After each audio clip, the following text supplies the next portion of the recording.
কি চমৎকার দেখা গেল রঙিন বায়োস্কোপ। কালের বিবর্তনে হারিয়ে যাচ্ছে গ্রাম বাংলার ঐতিহ্য বায়োস্কোপ। তবে বিভিন্ন মেলা উপলক্ষে মাঝে মধ্যে বায়োস্কোপালাদের দেখা মেলে। বায়োস্কোপালারা রং বেরঙের কাপড় পরে থাকেন, যাতে করে তাদের দেখে দর্শক আকর্ষিত হয়। বায়োস্কোপে বিভিন্ন ধরনের ভেতরে ছবি দেয়া থাকে এবং এই হাতলটি ঘুরিয়ে ঘুরিয়ে বিভিন্ন ধরনের ছবি একটার পর একটা আসতে থাকে, গ্রাম বাংলার ঐতিহ্য।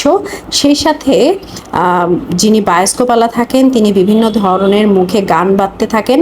আর এখন যারা বায়োস্কোপালা, শহরের বায়োস্কোপালা, তারা অনেক সময় লাউড স্পিকারে গান বাজিয়ে থাকেন। তবে বেশিরভাগ বায়োস্কোপালাদেরই মুখে সুন্দর সুন্দর গান শোনা যায় এবং সেই গান বলতে বলতেই কিন্তু তারা বায়োস্কোপের ভেতরে ছবিগুলো দেখাতে থাকেন।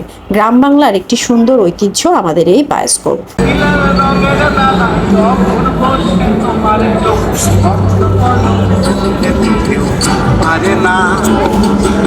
অমন পলক খেলতে পারে না, তোমার বাড়ির রঙের মেলায় দেখে